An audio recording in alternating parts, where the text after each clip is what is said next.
Yes, another living legend tonight.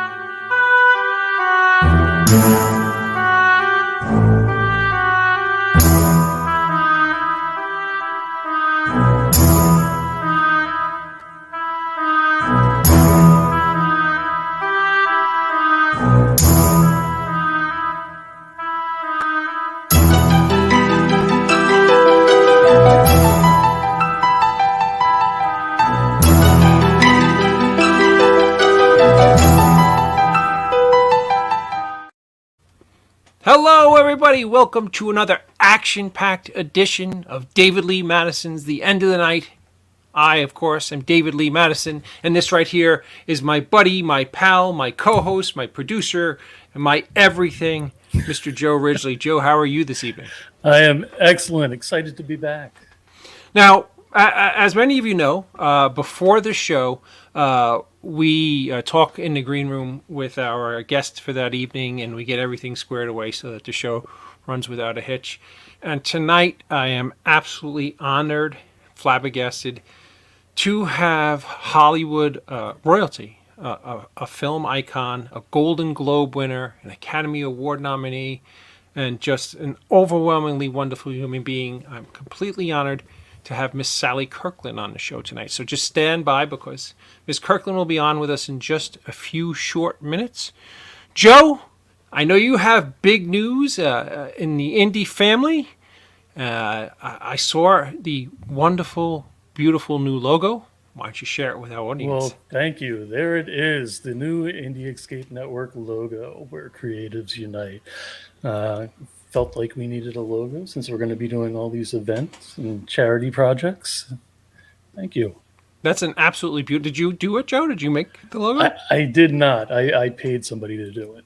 No, it's actually really cool. It's an old 35 millimeter movie camera, and that's pretty exciting stuff. Since we've been, because it's summer and we all have a whole bunch of things going on, our show hasn't been on every week like it usually is on in the fall and the winter months, and actually the spring months. So a lot of things have happened since we last convened as a indie escape family and as a end of the night family. I got to shoot. I'm shooting this little werewolf flick called Full Moon Fever that I'm super excited about, and it's coming along unbelievably well. And one of our dearest friends to the network, legendary Jim Crott, came on board, and I got to shoot with him down on the Pennsylvania-Maryland border a couple of weeks ago. There's the incredibly handsome Jim Crott and me just palling around. Is he taller than you? Well, Jim is a legit 6'8". I'm 6'7". He's got like an inch on me, yes. But yeah, Jim is one of the rare people who is taller than me. We also, in the same evening, I got to shoot with another part of our extended family here. I got to shoot with Libby McDermott and Matt Staley, who are incredible filmmakers and incredible performers, and we just made a really... we shot something that was really, really, really scary and really, really visually stunning. And I can't wait for this October when Full Moon Fever featuring Jim Crott and Marianne Hagen and Scott Schiaffo and maybe a few other well-known folks show up this Halloween in our werewolf opus. Another thing that... is pretty epic. Joe, one of our closest friends to our show, Mr. Daniel Roebuck, had his big trailer drop for the Monsters. It's actually, it looks like it's getting either absolutely loved or absolutely hated. It's one of those projects that doesn't seem to find a middle ground amongst fans out there. Honestly, I'm just being honest. Every Rob Zombie film, though. Right. If Dan was here, is exactly what I'd say. I will say that I thought the trailer was awesome. I'm not a big Rob Zombie fan. I thought the trailer looked funny. I thought it was everything that you'd want in a Munsters movie. And I think, to be brutally honest with you, is that Dan steals the trailer. He's the only one that really, he's the one that really embodies the original character. And I thought that was pretty epic. So congratulations, Dan, for the new Munsters trailer. And I think that movie comes out in September. So everybody check that out. So we got Dan's movie in September. We got Full Moon Fever in September. And, there's a couple of other clowns who kind of haunt this show. One being the great Grunkle Scott Schiaffo. The other being the great Grunkle Brian O'Halloran. and they have what's probably the most anticipated movie of the fall season coming out, Clerks 3. And since we last convened, the Clerks 3 posters has come out. The Clerks 3 trailers have come out. And on that post, if you could pop it up again, Joe. I can. Right next to Jeff Anderson's left shoulder is none other than our co-host, our dear friend, and my brother from another mother, Grunkle Scott Schiaffo. Grunkle Scott, how are you? I mean, I can't imagine how unbelievably awesome it feels to be on the theatrical poster. And I can't imagine how unbelievable it feels to have finally seen the trailer come out. So what are your thoughts on everything that was going on? Well, I want to put a little perspective on what's happening. Hey, that's actually the touring poster. That's not the official Lionsgate film poster. There's a lot of posters. That's for the tour.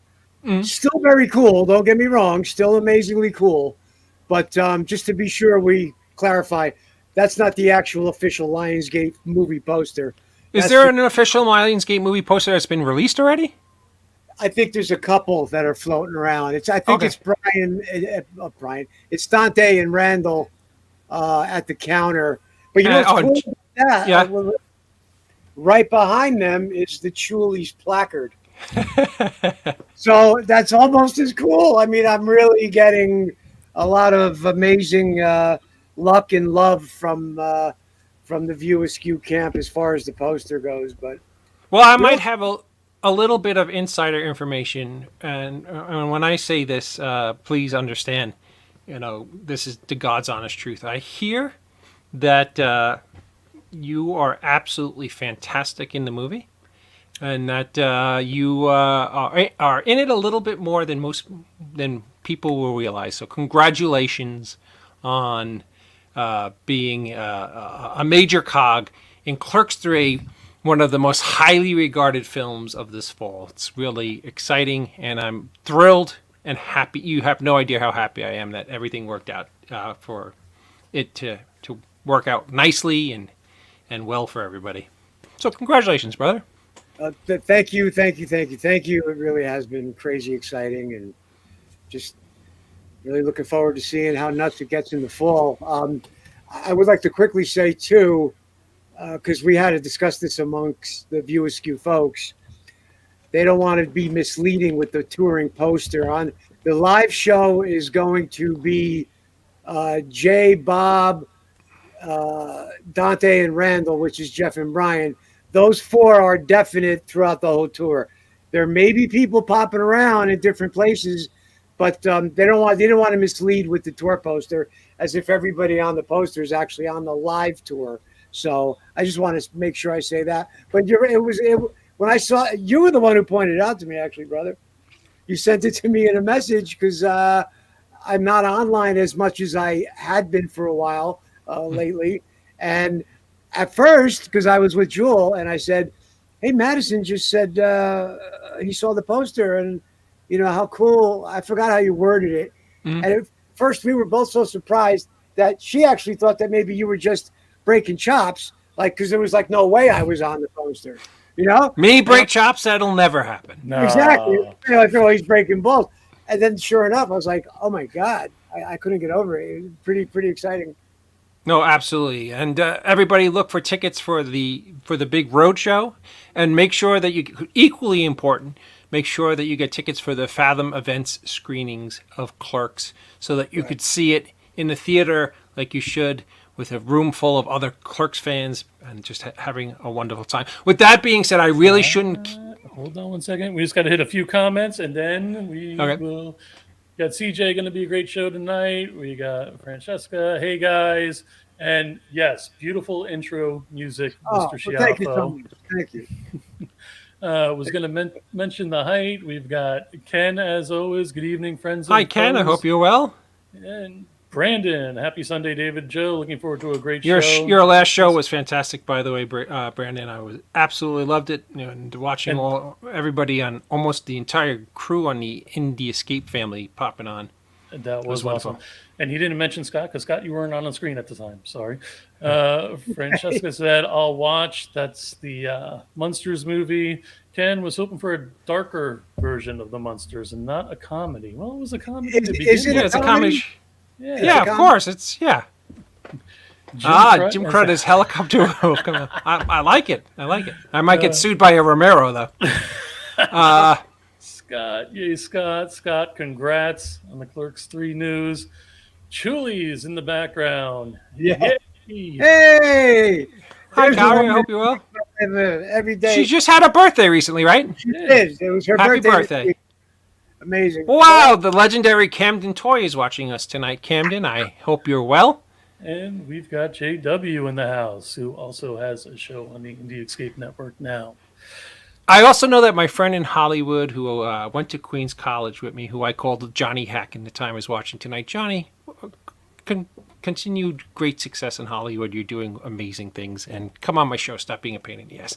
With that being said, we have tonight, in all honesty, Hollywood royalty, one of the finest actresses who ever graced the silver screen.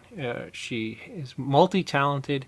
She's passionate about everything she does. She's extremely kind and just a beautiful woman inside and out. And the end of the night is honored to welcome to tonight's show the legendary Sally Kirkland. Thank you. Hi, Sally. How are you? I'm good. Thank you for having me. Oh, it's absolutely our honor and privilege. As we spoke a little bit earlier in the green room, all three of us are enormous fans, and everybody watching tonight just thinks you're absolutely awesome. And I want to start off with a question that I've always been kind of intrigued by, and I get the chance to ask you. I grew up in New York City, and I went to school on 2nd Avenue and 2nd Street to a school called LaSalle Academy, right down there on the Lower East Side by Alphabet City. And when I went to school in the early 80s, Andy Warhol's art was literally everywhere. It was on subway walls. It was on like graffiti throughout the Lower East Side. And he was an iconic character in the New York City art scene. You got to work with the legendary Andy Warhol, and I think in your first film. Tell us a little bit about what it was like working with Andy Warhol. Okay. Well, that's interesting because I was born and brought up at 310 East 75th. Oh, sweet. Yeah. Well, it wasn't my first film, David. My first film, I think, was called Crack in the Mirror.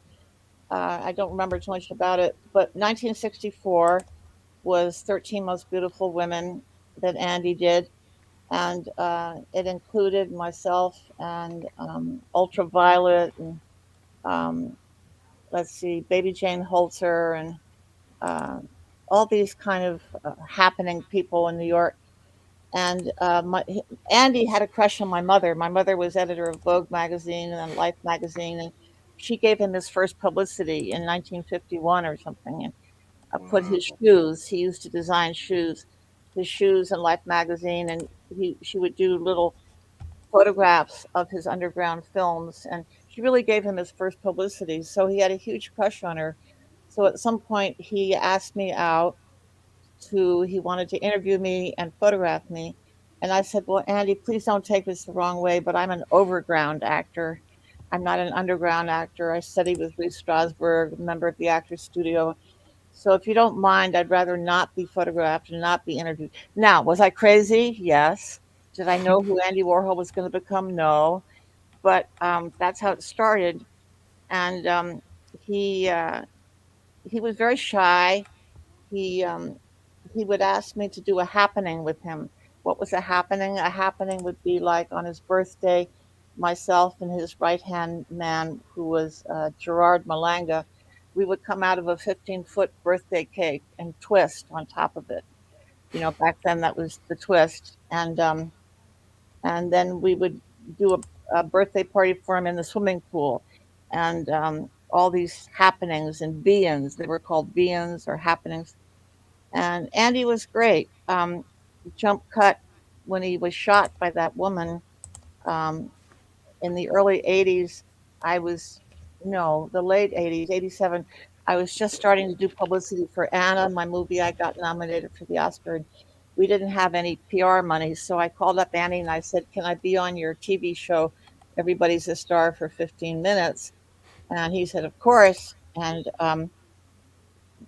Paulina Porskova, my co-star, and myself and Andy, he gave us our first publicity for Anna, which was great. And he unbuttoned his shirt and showed me his scar down his chest where the woman had shot him. And shortly after that, he passed away. I really saw him, just before he passed away. But I always was so grateful that he had known me as a kid in the 60s. And then in the 80s, when I had my big moment with my movie Anna, he helps me. And so that's what I have to say about Andy. Um, and like I said, he was in love with my mother. Now you have some royalty in your family. Is it your godmother who's Shelley Winters? Yeah, well, we called her that. She adopted me when I was 18. My own mother was working so hard at Life magazine, traveling around the world. I never saw her. And Shelley had a daughter who didn't want her mother to be an actor.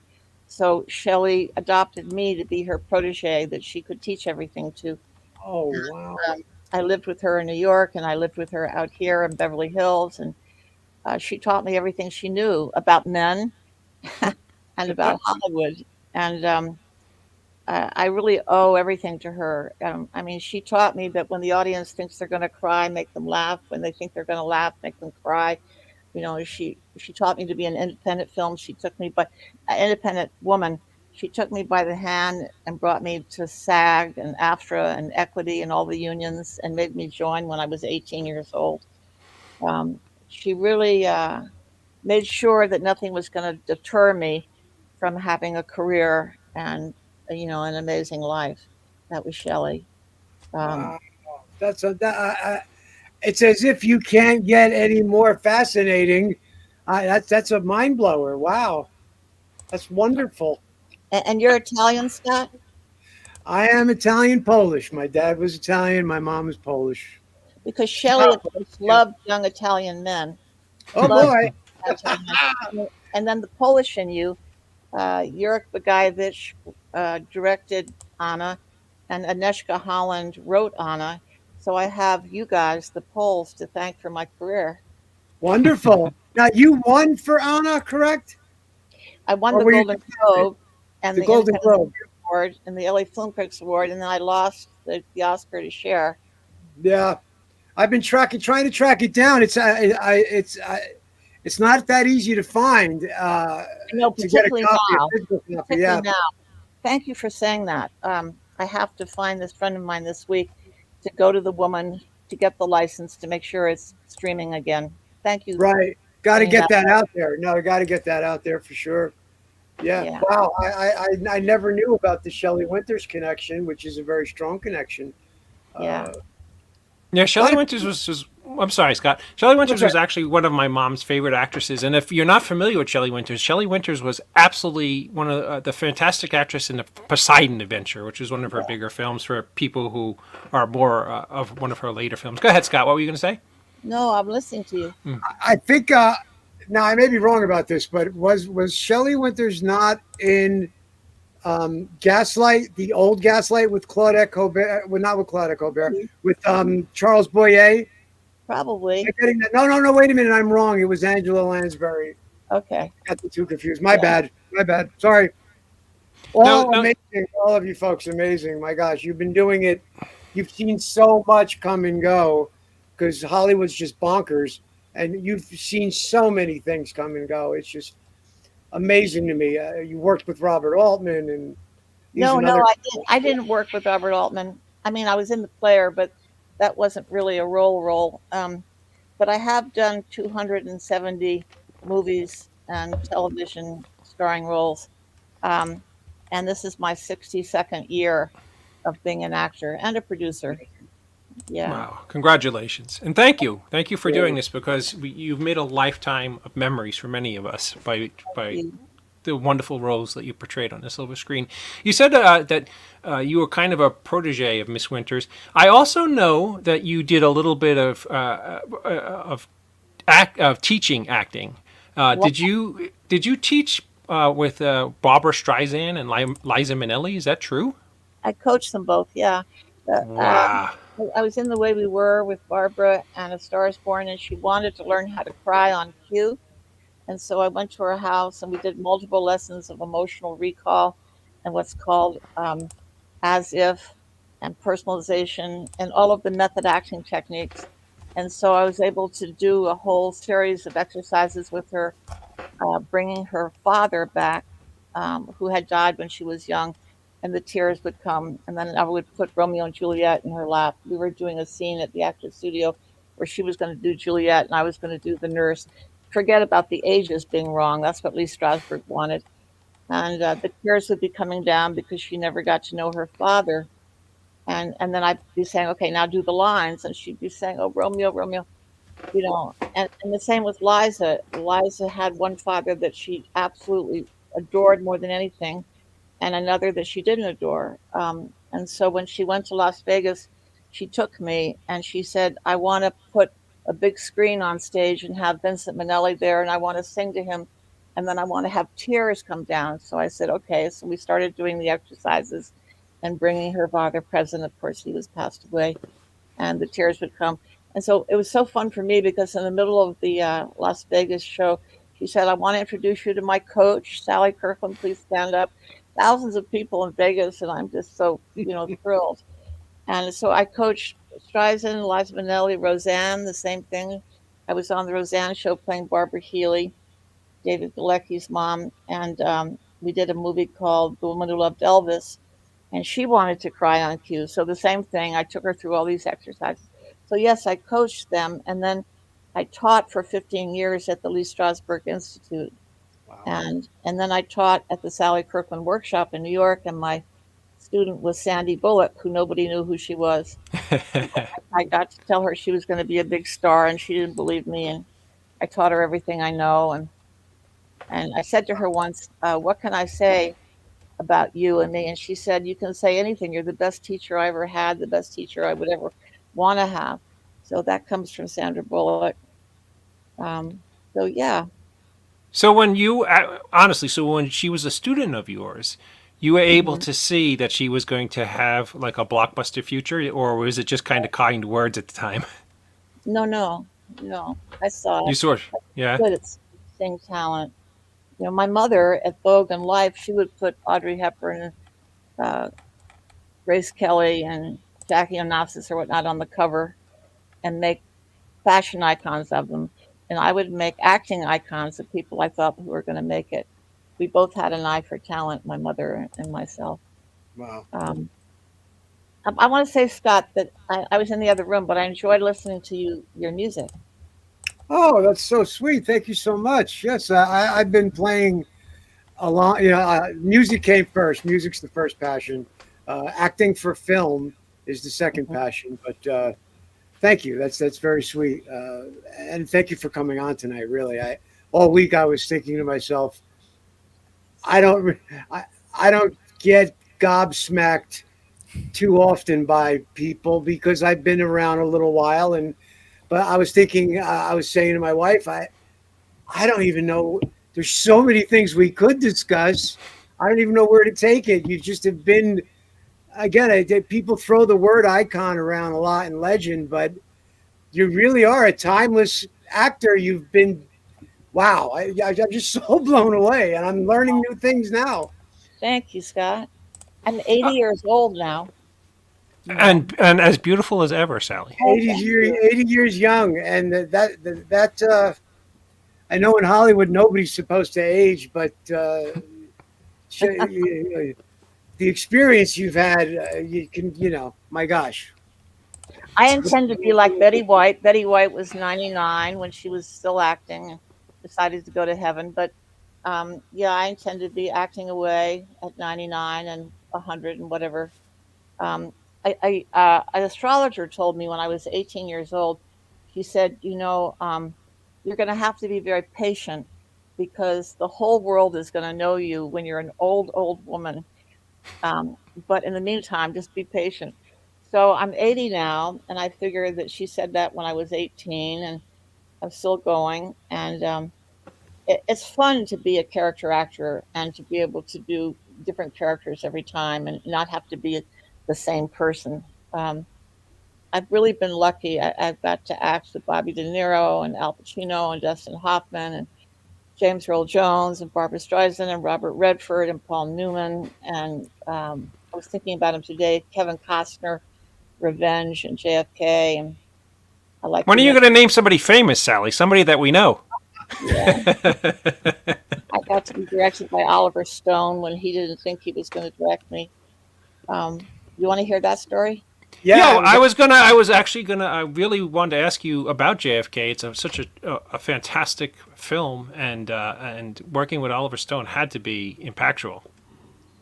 Well, do you all know who Rose Sheramy is, who worked for Jack Ruby? She was a hooker, tall girl, drug runner, and she worked for Jack Ruby. And the way it went was I called Oliver, who I knew socially, and I said, "So I hear you're going to do JFK." And my mother was friends with Jack and Jackie, and I've got to be in your movie. And he said, "Sally, there's no roles." And I said, "You're Oliver Stone. You'll write something." And he said, "No, I don't know what to do. We're all cast." So 3 days went by, and he called me up and he said, "Well, I thought about you. Would you come to my studio in Venice and improvise three women that I'm going to throw at you? One is Dorothy Kilgallen, the journalist. One is Karen Kupcinet, the daughter of Irv Kupcinet, the Chicago talk show host. And the third is Rose Sheramy, who worked for Jack Ruby." So I went to a studio and I had on, I knew Rose Sheramy was a stripper. So I had on a eeny weeny bikini and then I had on a skirt and blouse and I had on a jacket. So I went through all three women getting down to my bikini and there's tears streaming down my face and I'm doing an improv about they're going to kill the president.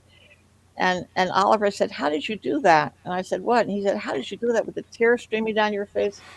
I said, "Come on, I've been a method actor since I was 18." So he said, "Okay, you're hired." And so he said, "I'm going to send you a ticket to go to Dallas. The first day of JFK is going to be you, and you're going to get thrown out of a car, but we'll have the stunt woman." I said, "No, no, no, you'll throw me out of the car." And of course, he was horrified. But they did have a stunt woman. But the close up, I had blood coming down my leg. I was so intense about doing it myself. And then you see me. Do you remember this? It opens up JFK and this woman saying, "You fucking asshole," and I'm on the road, screaming and yelling. And then you see me in the hospital, all bandaged up, saying, "These fucking guys, they're going to kill the president." And anyway, so when it came to shoot, Oliver said, "How do you want to do this?" And I said, "Well, you're Oliver Stone. I mean, you're asking me." And he said, "Yeah, how do you want to do it?" And I said, "Okay, get your crew to wheel me down the hallway of the hospital, and I'm going to start crying and being, what do you call it when you're having a cocaine or a heroin, you know, Withdrawal? Withdrawal? Yeah. withdrawal, and and then don't tell the other actors that we're going to shoot the rehearsal. Let's shoot the rehearsal, okay, Oliver?" And he said, "Great." So Wow. they wheel me down the gurney in the hallway and into the room. There are the actors. There's the crew. And I go into this thing that you see when you see the movie of screaming about the president and the tears and everything. He shot it in 5 or 6 millimeter, 16, what is it, 8, 16, 35 millimeter color and black and white all at once. And we shot the rehearsal, and that's what you see. In the movie? Yeah, Wow. Wow. yeah. That's a mind blower, man. We have Brandon E. Brooks, who's a part of the Indie Escape family and a wonderful director himself. He has a question for you. He says he's a big admirer of the best of the best. How was your experience working on this film alongside a great cast led by James Earl Jones, Eric Roberts, Philip Ree, and Chris Penn, and the late Chris Penn? Mm. Thanks, Brandon, for asking that question. I had done Anna, for which I was nominated, and the very first film I did after that was this film, Best of the Best. And I, uh, I really, uh, Jimmy Earl Jones and I did off Broadway plays back in the 60s. So back when I was in my very early 20s, I was acting with Jimmy Jones and he with me, a play called The Love Nest. And none of you were alive, but there we were in our early 20s off Broadway together. So I knew him throughout. And then I met Eric for the first time, and I knew Sean Penn. So acting with Chris Penn was terrific. I was very sad when he died so early, so tragically. And then Philip Ree, interesting you bring up his name. He was the producer of the film as well as the star. And we had, I don't know if any of you saw it, you did, Brandon, but do you remember the scene downtown Los Angeles with all of Koreatown there?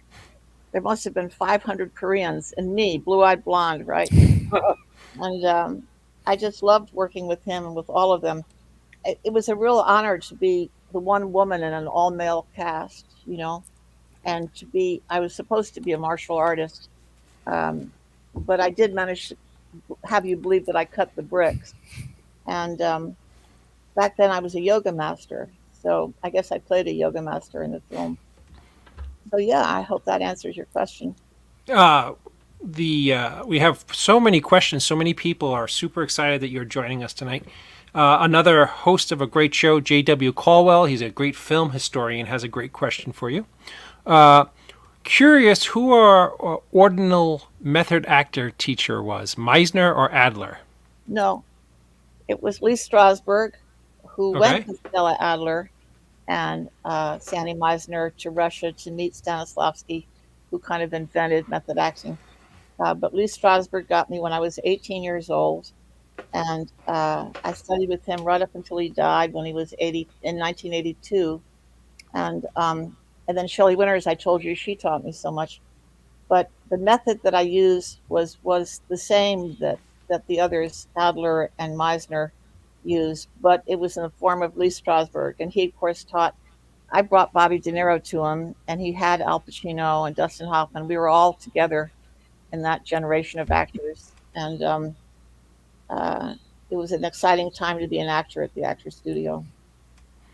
Ken McKiernan asked, you played David's mother on Roseanne. The Right, scene between Miss Healy, David, and Roseanne was impactful. Was it hard to play that verbally abusive scene? Ken, it's interesting you bring that up. More men have brought that up to me over the years.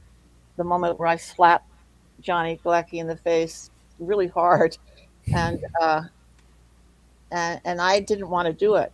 And Roseanne said, "You've got to do it because that's the way it was done to me." And I said, "Okay." And I said, "Johnny, you okay with this?" And he said, "Yeah, do what you have to, Sally, really." And I tried to hit him. I couldn't hit him hard. And Johnny said, "Sally, hit me." And so I hit him, and I felt so bad. So there's that moment where I'm so angry, and then I cry at the same time. So you know that I feel bad about what I'm doing, about being such an abusive mother. But that scene totally came out of Roseanne's childhood, Ken. Wow. Wow. So, what was it like working with Roseanne? There's so many different opinions about her that you hear, and I'm curious. I mean, she had a hit show, and she was on for a very long period of time. She can't be the monster that a lot of people portray her to be. I mean, was Totally was she loved her. difficult? I loved her, Huh? David. Yeah. I absolutely loved her. Um, we had a great time together, and then we went and did this movie, and she was still married to Tom Arnold, called The Woman Who Loved Elvis in Mhm. Iowa. And then she decided she wanted to be blonde like me, so she made her hair blonde, and we go shopping together because she wanted to dress like me. She really kind of looked up to me. Granted, I was older than her, um, but she made me feel like she really, really respected me, and that of course made me feel great. I haven't seen her in years and years and years, but I will always be indebted to her because there's so many fans out there that saw me on Roseanne, and that's what they remember. They don't remember the other 269 movies or TV shows.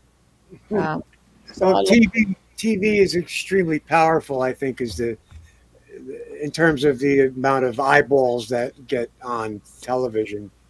Uh, but trust me, film people are very aware of your impact and the work you've done. Again, I say timeless, but so yeah, the TV has a real impact, doesn't it? I mean, it really gets into every corner of the country. yeah, I'm sorry. Let me ask you a little bit about your television career. I don't know. I should have looked this up, but please forgive me. I know you were on Days of Our Lives. Were you on for a long period of time, or were you just like Yeah. on from? I did 64 shows. Wow. Oddly enough, my late mom's godfather was on Days of Our Lives. Did you work with Bill Hayes? Bill Hayes, the Bill Hayes. Yeah, Doug from Doug and Julie. They used to call it Doug and Julie back in the day. I knew Bill Hayes. He had dark hair. Yeah. Bill Hayes, the actor Bill Hayes. Yeah, Wow. yeah. He played Doug on that show. Yeah. That's why I was curious if you guys actually got to work together at all. I don't think we worked together, but I think we, hung out. Yeah, he was on that show for I think over close to 60 years. Wow. Yeah. Wow. I love doing Days of Our Lives. I always wanted to be part of a family, where you go to the same place every day and you get to know the people and you can get in bed and be home. And I had a great time. I also did 160 something shows of, oh, come on, Sally. I played Helen Lawson, Valley of the Dolls. Oh, okay. Right, right. I saw that on the IMDb earlier. Yeah. And I did on TV Criminal Minds, and I did in the 70s, I did all of, Starsky and Hutch, Charlie's Angels, Beretta, all the law shows. And I kind of, at one point, Lee Strasberg said to everybody at the Actors Studio, I only want you to do film and theater. And that just horrified me because I had no money. So I went to Lee and I said, are you going to pay the rent? Because I can't afford to wait for someone to put me in a film. I got to do this Charlie's Angels show. And he said, okay, look, do the show. Let me know when it's on. I want to watch you. I want to make sure that you're doing film acting and episodic TV. So I let him know when it was, and he watched it, and he came to the Actors Studio, and he said, Sally Kirkland proved me wrong. She did film acting and episodic TV, Wow. and I now will Oh my allow God. television. Yeah. So he had issues with television in a sense, the Yeah. media. Yeah. Wow. See now we live in a time where there's such a blurred line, big screen, little screen. It's kind of all blurring now with streaming and home theaters and but and it's I digress again, something you said earlier. I can understand why you wanted to differentiate from the Warhol crowd because back at that period of time in our history, that was a hard, fast line in the sand. There wasn't Yeah. too much crossing over.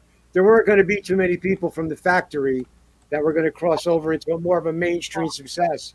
So I Yeah. totally get what you were doing with that. But gosh, wow, Lee Strasberg, you changed Lee Strasberg's idea of what Yeah. a television actor can do. That's amazing.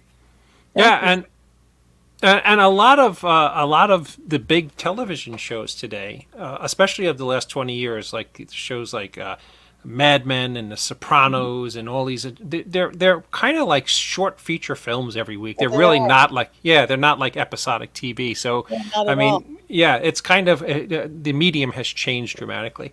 Yeah. Yeah, you were in Bruce Almighty, which was a fun film. Yeah. Did you get to actually work with Jim? yeah, Jim. I'm sorry, I was having a brain fart there with Jim Yeah. Jim Carrey. Jim is great. You know, we were doing the scene that was going to be in the movie. It didn't end up being the movie, where I talk about how I feel so guilty because I slept with my sister's husband and the tears are streaming down my face, and he's at the table because I'm the waitress waiting to be served. and he's doing his Jim Carrey. I can't believe what I'm hearing. And after they yelled cut, he took me by the hands and he pulled me to the back of the cafeteria and he sat me down and he didn't say anything. He just stared at me for the longest time, and then pretty soon there were tears in his eyes. And the two of us were just staring at each other with tears in our eyes. And he was like letting me in on that part of him that he didn't really reveal too much. Um, you know what I'm saying? Mm. Um, and so we became friends. And then unfortunately, that scene did not make it into the film. However, I impacted his life in a certain way because they had a press junket interviewing me for behind the scenes, and they wanted to know about being I had been pronounced dead and life after life experience. And I told the whole story, and that fascinated Jim Carrey so much that he actually put that in the film that his character would have a life after life experience in Bruce Wow. Almighty. Now, did you have a life after life experience in real Yeah, life? yeah. Is it something cool that you could share with us, or is it something too personal? No, it's not personal. Um, uh, oh God, how much time do we have? As much time as you want. Really? Um, well, I grew up believing in Jesus Christ and all of Mhm. that, and then I hit a certain time in my life where I didn't believe anymore, and and along about the time where I was, yeah, I tried to kill myself in 1966. I took 75, no, 50 something Nebutol and 40 codeine. Um, and we'll be here all night if I tell the whole story. But to jump cut, I was found on the street, unconscious or whatnot. And uh, on my way to the church before I went to my mother's house to get the drugs to kill myself, I I said to Jesus, if you exist, I need a miracle. And if you don't exist, I want out of here. Uh, you know, and so when I came to at the hospital in Harlem, the doctor said, we've never seen anything like this with anyone survive, but you survived. It's a miracle. And I said, oh, that word miracle.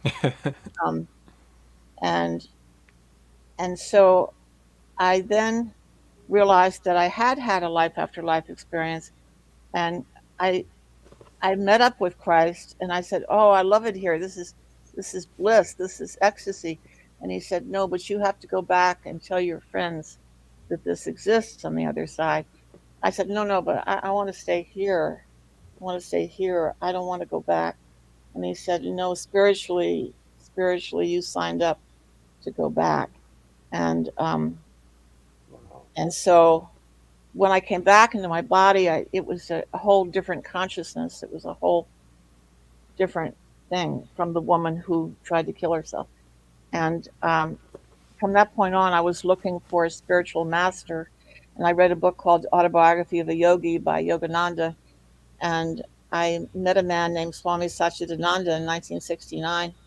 And then instantly I became a yoga master. And it was every day was fasting, meditation. It was a whole different life. And then I met another man in 1973 named John Roger, who became my teacher. He's in heaven now for 50 years. And so I am Reverend Sally Kirkland now. I was ordained in 1976. And my church is called the Church of the Movement of Spiritual Inner Awareness, which is non denominational. And yeah, that's the focus of my life. The acting is really important, but my primary focus is going home to God this lifetime, getting it right, not Well, having. I think it's fair to say that we all thank the Supreme Being, whoever that might be, for keeping you here with us so that you can Oh my God. give us so many wonderful memories and so many wonderful performances, and for just being the wonderfully kind and generous person you are. J.W. Caldwell says, so Miss Kirkland, what was it like to work with Redford on such different projects like The Sting and The Way We Were? Oh, I love Robert Redford. Robert Redford got me my start. Robert Redford suggested me for the Sting, and I love Robert Redford. Oh my God! At some point in my life, they came to me and asked me to talk into for his biography, and I said no, which was the stupidest thing I ever did because I said something about I was writing my own book and I was going to talk about it. It was so stupid. I do these stupid things occasionally. I Robert Redford. I have tears in my eyes. Robert Redford got me started, and I met him socially on a double date. He was with his wife Lola, and I was with Danny Selznick, the son of David O. Selznick, and we got to know each other socially. And then I was cast opposite him in the way we were with Barbara Streisand, but I didn't have any scenes with him. And then when it came time for the Sting, George Roy Hill wanted to cast. He was the director. He wanted to cast a showgirl from Vegas, with big tits and the whole thing. And and Robert Redford said, George, I really think you should see this girl, Sally Kirkland. I think she'd be great. And so he met with me, and I put on George Harrison's Apple Jam music. And I had a little tape recorder, and I began to strip. And I ended up in his lap. And George Roy Hill, if you remember, he had eyes that bulged out of his, face, and he was just completely in shock. Anyway, I got the part with Helga Redford, and then the next thing I know, years go by, and I'm invited to Sundance um, for a film that I produced called, uh, yeah, I'm having a senior moment. Anyway, I produced it with James Brolin and Chris Christopherson. Um, uh, why can't I think of the poster over there? Let's see. Cheating Hearts. Cheating Hearts. Okay. Yeah. Redford invited us to Sundance where it premiered, and um, there was another Robert Redford story I was going to tell, but I can't quite remember it now. But anyway, to answer your question, Redford was my kickoff. He was the person that really believed in me and got me started, along with Barbara. Brandon Brooks asks, love the little-known action film Gunman. Any fun stories working on this with the great Christopher Lambert, Mario Van Peebles, Patrick Stewart, and Dennis Leary? And before you answer that, I actually have a picture of you in a jacuzzi, but I need permission to bring it up. Oh, please bring it up. I was just thinking about it when you said it. Yeah, I was nude. Yeah, yeah. That was one great thing about being in William Morris. They handled all of those men, and so I got packaged with all those great guys and gunmen. Wow. Um, and yeah, I had a blast. We shot it in Mexico somewhere, and Mario Van Peebles, and I respect his father, and Christopher Lambert was great, and who else was there? Dennis Patrick Leary. Stewart and Dennis Leary. Dennis Leary, great actors. Yep. Yeah, I don't remember too much except that they were all hitting on me. What's the odds? What? I said, what's the odds, right? Yeah, what's the odds? When I moved up to Pennsylvania from New York City, and I used to make a 2.5 hour commute to New York City all the time to go and work, and it was one of the things that I'm sure you're never asked on talk shows, but I was really curious, is how did you get so involved with Howard Stern? Because you used to crack me up when you were on the Howard Stern show all the time, and his dad had such a wicked crush on you, and you were just so funny. How did that all come to be? Well, I was a William Morris client, and they had a talk show host agent there, and they said, "You can be on this show, you can be on this show, but you can't be on the Howard Stern show." So immediately I got interested.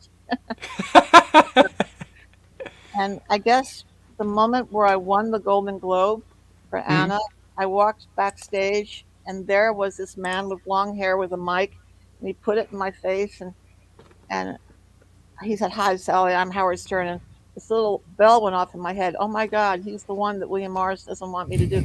So I immediately started talking to him, and he was the first person to talk to me after I won Best Actress. And then he said, "Will you be on my show?" Back then he had a talk show in New Jersey or something, where you would go on live. It wasn't radio. It Oh was yeah, that was his WWOR show. Yep. WOR show. And Yeah. they Yep. invited me on, so I went on, and we just right away loved each other. And then that began the beginning of a long relationship. I can remember when I was out here in LA and he'd be in New York. I can remember the phone ringing at 4 in the morning, and it would be Howard. Are you ready to talk? My father's here, and sure enough, he would be on New York time, and I'd be on LA time, talking away, half asleep, to Howard. I loved doing Howard shows. He could get away with anything with me. I Yeah. just loved Howard. And Howard, wherever you are now, I hope you get this message. I love you, and I'm grateful that so many thousands of people seemingly know me because of you. Yeah. Yes, you were absolutely those shows when you were on. I was always astonished that somebody as seasoned and as wonderful as actress as you are, or such a good sport on the Howard Stern show. It just shows, that you didn't take yourself overly serious. Before I let you go, I just wanted to ask you about your starring role in Anna. Is it Anya or Anna? My name is Anna Rokova. I come Anna. from Prague, Czechoslovakia. What you want? I don't want to talk about my private life. You give me the script. I've been acting 25 years. I so desperately want to see this film. I've looked No. everywhere. David, before I forget, I lost your telephone number. In the next 24 hours, you'll send me your telephone number, Okay. and I call my connection to Anna. And if nothing else, he'll loan you his copy while we wait to see when it's going to stream somewhere. At the very least, Sally, I am dear friends with the people over at Film Hub. And the people over at Film Hub could take your film and put it on every streaming platform that you can imagine and give you 90% of the royalties. So if you want to make that happen, I will put you in touch with Alan tomorrow and we can have the film up in 48 hours on every platform that you can imagine. Well, maybe 3 or 4 days. But thank you. You're my hero. There's a man named J.R. Rosenberg. Hmm. I'm going to put your person in touch with him, Okay. and somehow we'll make this happen. The woman who produced it died, Julianne Gilliam, and her daughter would be the one that would have the rights to it. Hmm. And JR knows how to reach her. But we've got to get Anna back. There are many people who want to see Anna, and Lionsgate had it forever, and then they didn't. And so you're my hero. We'll make this Oh, happen. nope. We'll get it up on Tubi. We'll get it up on Amazon. We'll get it up Yeah. on Hulu and Hoodoo and all those streaming networks. And it'll be out there for every household in America to see if you have access to a Yes, copy of it. I'll put you in touch with Alan, who's in the Big Alan. Cheese. Yep, the Big Cheese over at Film Hub. They have an amazing outreach. They take my goofy little films and put them almost in every American home. So they'll be honored to Oh my have. God. Do you realize how meaningful that is to me? Oh, absolutely. They'll be honored to do that. I assure you. Oh gosh, inspire all new generations of people moving forward. Yes. Got to be out there. Got to be out there to be seen. Yep, we can, and if you could get a copy and legally allow them to distribute it, we can make that happen Yeah. really quick. Yep, Oh, Scott, well- is there any? Yeah. Scott, is there any? I'm talking. Scott, is there anything you want to ask Sally before we let her go? I promised this beautiful woman that we wouldn't keep her up all night Too with our long. silliness. No, I could probably prattle on forever. I've got to find your book. Tell me a little bit about the book. Is your book? My book? Yes, you did. You did a life story. You did. No, not yet. Okay, you JR. have to do that. You have to. You have to. You need to tell your story. J.R. Rosenberg did 10 hours with me on audio. And so we have an audio book ready to go. I just have to do the Bob Dylan chapter, which is fast. And so he has it in writing, and he has to come to me in LA within the next 2 weeks where I put it with my voice. And Oh, then we man. have 10 hours of audio tapes, 10 hours of audio book. Wonderful. Oh, I've got to get a hold of that. That's wonderful. Sally, is there any project that you're currently working on that you want to share with our audience before we let you go? I have a small role in a big film. First time I've done a studio film in a long time for Paramount called 80 for Brady, starring Tom Brady playing himself. Oh, And- wow. Jane Russell is starring, and I I think that's a Jane Fonda movie. Jane Fonda, Lily Tomlin, Yep. Rita Moreno, Sally Field. I don't have a starring role, but I have a great scene with Rita Moreno, and that's in editing now. And you have to look at my IMDb. They have the names of the things I've been doing. One's called Film Fiend. That's in editing now. There's a whole slew of. I did 5 films this year, but I don't remember what they all are. Did you get to meet Tom Brady? No, I would have No? loved Okay. to. What a gorgeous man! Oh my God, drop dead gorgeous. Oh my Never God. heard of him. God, Dave's handsome. Scott's handsome. Joe's handsome. I'm here with all these handsome guys. Oh, that's so stop. sweet. Thank you. Well, in all honesty, Sally, thank you so much for being on our show. We're completely honored to have you on. As you know, I adore you. I'm a big fan, and I can't wait to if there's any way I can help to get Anna Well, out if you on. help me, Anna, oh my God, you'll become my #1 man in the world. No. I assure you, if you have the capabilities of getting a copy in the hands of Alan at Film Hub, it'll be out before. He has amazing platforms, and we'll get that out right away. So With that being, I just have to get your telephone number again. oh, and absolutely, Hook you up with this man, JR. absolutely, Okay. and I was just going to say he changed telephone numbers in the last 48 hours, so I've got to get his number. And then, well, that would be incredible. That would be incredible. I don't plan to die soon. Like I said, I plan to be like Betty White, 99, acting away. But it would make me feel better to know that when I do, that film will go on and on and on. I absolutely hope and pray that one day we get to work together. I'm going to Yeah. do my next film this fall is a film called Slick and the Slender. And I will send you a script because I have a perfect part for you. And if you're willing great. to do it, I would be more than honored to have you work on a film. This is something you Because, wrote. yeah, I never would. Every film that I direct, I write because I would never make any other poor sap have to, make the crap that I do. No, I'm just kidding.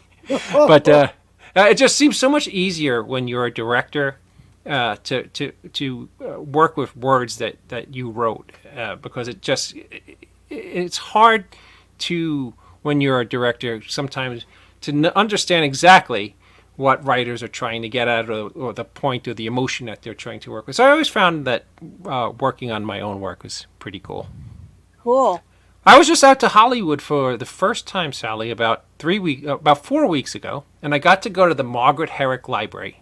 And this is my biggest, proudest moment of my entire life. I made a film, and they have something called the Core Collection at the Margaret Herrick Library in Hollywood, where they take only 50 films every year and they put it in the Core Collection to be preserved for history. And you made it? They chose one of my films, and when I got there, and I got to actually see it in the Core Collection, Sally, I cried like a schoolgirl. So I was absolutely. I can't imagine how you felt when you got a Golden Globe or when you were nominated for an Oscar. Are you in a position to email me a link to that film? Oh, sure. I could send if you send me a PO box or an address, I will send you a Blu-ray or a DVD of the film so that you could watch it at your leisure. And but I can't imagine, with all the wonderful accolades that you've achieved, how honored you are to just be you. All the wonderful things you did. So thank you so much for joining us tonight. Can I do a prayer before I leave? Oh, absolutely. Okay. This is the Reverend Sally. Mm-hmm. Okay. Dear Father, Mother God, we ask just now for your light and the light of the Holy Spirit and the light of the Christ consciousness and what I call the mystical traveler consciousness, the preceptor, to surround, protect, and fill David and Scott and Joe and all of their friends and all of the listeners here on David's show for the highest good. And Lord, we pray for health and happiness and peace of mind and joy and loving, caring, and sharing. We pray to be peaceful ourselves so that we can contribute to world peace. We pray for all sentient souls on the planet that they may know you. So be it. Amen. Amen. Thank you, Sally. That was beautiful. Thank you for being a kind soul. And I will hopefully talk to you soon.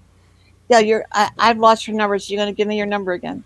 Absolutely. The minute this show is over, I will send you an instant message with my number, and we will hook up shortly.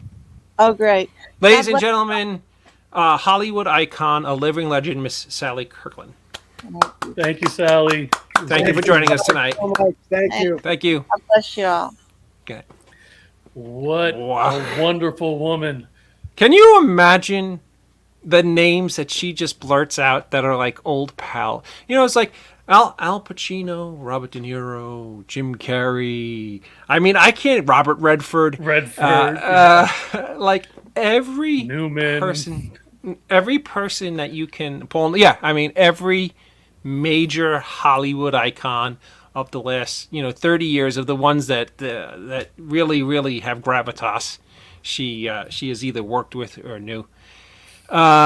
He really will send you a Blu-ray signed, Mr. Hush. The surgery gives more. Thank you. I think that's because I gave one to CJ because I'm a nice guy. Yeah, it was. And I'm sorry, I didn't mean to bore you guys with that story about my film and the core collection. It's just one of those things that to this day, It's a proud moment. I can't get over that they chose my work, and even though I joke about it.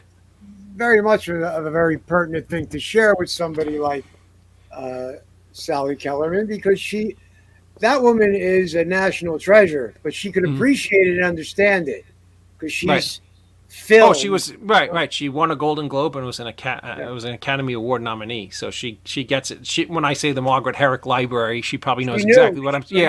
Yeah. Where most people are like, what? What are you talking about? So that's why I was just like, it was just a moment I wanted to share with somebody who had unbelievable street cred. Sally and I have actually been palling around on phone and on emails for almost a month now. I think I told you guys we were going to get her about a long time ago, but that was absolutely fantastic. And I know that two of my bigger, more well-known pals who were watching this show tonight, because Miss Kirkland was on, I hope that you both see how unbelievably charming, beautiful, and wonderful she is. So we'll consider her for projects because she's just awesome. And it's funny because Sandra Bullock, she's like, yeah, I taught Sandra Bullock. I was like, Liza Minnelli, Barbara Streisand. I mean, the people who are, Warhol. She was hanging out with. Well, and also to be working with Lee Strasberg directly and being able to sort of sway his thoughts and ideas and opinions of television acting, because there was a hard line in the sand back decades ago between the big screen and the little screen and what was possible. And, there were a lot of people who sort of, there were film snobs and there were TV snobs. But now it's like anything goes. But what an amazing story. I got to hear that audiobook. The story she must have, man. Yeah. Unbelievable, and thank goodness that she made it through her rough times to give us such a wonderful career. With that being said, again, thank you everybody tonight for watching the end of the night. Thank you, Ms. Kirkland, for coming on and being so charming and so wonderful. Sometimes when I look back at the people who graced us on this show, it really blows my mind, and I want to thank them all for being super kind and coming on and spending some time with us, because it's so we're chopped liver. I don't know what that means. That's Luciana. For some reason, her Facebook won't show up. Why won't her Facebook show up? And why is who's chopped liver? I don't know. Facebook, you're signed onto a different platform and it comes up. Facebook, you're doing us a major disservice not showing us Luciana's beautiful face. So please, it's just not cool. Oh, by the way, everybody, I want to thank Joe Ridgely for making me feel extraordinarily weird before the show started, because he made fun of my beard being colored because all I asked was the shipment of Just for Men apparently came in. Hey man, I've got an endorsement deal with those cats. You kidding? Well, no, you misunderstand. He was at the Hamptons all week, and he was Mr. Graybeard, and all of a sudden, Mr. Graybeard. I get it, man. I got a color miner. I feel And like my shipment didn't come in yet, so Oh, I'm still I got waiting. a funny story about the Hamptons. About 3 houses away from where we are on Peconic Bay in the Hamptons, George Clooney literally bought the house, and it's a big modern house, and there's like a helipad on it, and it's literally right on the bay. And I was walking along the beach. It's a private community, so the beach, if you have property in there, you can walk along it. And I was live streaming on Facebook, and I said, by the way, to people on Facebook who are watching me, George Clooney now lives in that house. And I filled up my phone. So I turned my phone off, and I turn around, and George Clooney's standing there with a white robe on. And he literally gives me the finger. well, did he know that you were out in his house? Was he- No, I have no idea why. From what I understand, he's a very fun guy and just goofy. But I think he was kind of fucking with me because I was a moron walking by. I mean, I was nowhere near his property, and I didn't do anything. Like, I wasn't like, he lives at 133, South Shore Drive or something. It was just, I was walking on the beach, and I was like, oh, there, cool, that's George Clooney's house. And I got the finger from George Clooney. I thought that was pretty cool. But with that being said, it's so wonderful to be back. I have to get up early and go to Massachusetts tomorrow to meet with Tiffany Shepis. I was going to say, please tell me not Tom Brady. Not Tom Brady. With Tiffany Shepis, because her beautiful and talented daughter, who must be adopted because there's no way she's... there's no way that she actually could be related to Tiffany Shepis. Is looking at colleges. So they're meeting my daughter at her college and gonna have a wonderful day. Hopefully it doesn't pour. So with that being said, I'm not going to sit here and banter like a buffoon to all hours of the night because this old man has to go to sleep because he's tired and he's old and he's pathetic. Well, with that being said, again, I want to thank Sally Kirkland for joining us tonight. We'll be back next Sunday, if God willing, that we're all together and everything is good. I have a wonderful guest planned that I will drop on Joe on Wednesday night. So we'll have a great show. Scott, is there anything you want to say before we say goodnight to everybody? I want to thank everybody for helping me wish the lovely and talented Jewel Carey a happy birthday. So many folks came out and wished her happy birthday on social media. That was wonderful. And thanks for all the support as always. I'm blessed to have the life and the career I have. I just feel like it's all a big gift, and I thank you guys for being a part of my involvement here and all good stuff, man. No, absolutely. And you know why you got such wonderful things, Scott, is because you're a good human being and you deserve them. Well, and I'm sorry if I seem to be stuttering a lot tonight. I don't know what's... Do you think I should go see a psychologist or something, or do you think it's something that's gonna? We thought that before the stuttering. No, it's very kind of you. What do you guys think of the haircut? It's a little too short. No, it's nice and healthy and thick looking. You should be very, very happy to have that mane. Oh, okay. That's it. I'm getting the haircut. I'm gonna lose the hats. What is that a hat of? That's Atari. Early. Oh, I don't know. Oh, wait, before you put up all the figamajigs that you just said. Say shit? Figamajigs that you're going to put up. I forgot, and this will probably be the very first episode that I've ever forgotten. But before we sign off, please tell everybody about that wonderful business that your beautiful wife and daughter have. Well, thank you. That'd be Hearts of the Mystic Folk. Be their all-natural wax melts and wickless candles and room sprays. You can visit them at heartsofthemysticfolk.com, Facebook, and Instagram. Thank you. Now you can put your doohickeys up. Doohickeys. Ladies and gentlemen, if you're still tuning in, make sure you subscribe and like to David Lee Madison's The End of the Night Facebook page, the Indie Escape Facebook page, Twitter. I got to recognize these Arctics. Oh, that Arctic. And that last thing is clearly the Daily News. Yes, Twitter, Instagram, and TikTok. please like and subscribe. And before we go, we do have a charity event going on through the Indie Escape Network and through some Texas Chainsaw Massacre alumni. And obviously, Texas, July 23rd at 6 p.m. There's photo ops and everything. And they are going to be, all proceeds go to the families in Texas that were affected.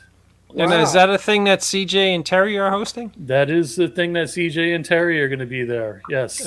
Congratulations. CJ from Indie Escape and Terry from Black Dog Films and his new film coming out. Oh, yes. I got to say also, Harlow's Haunt.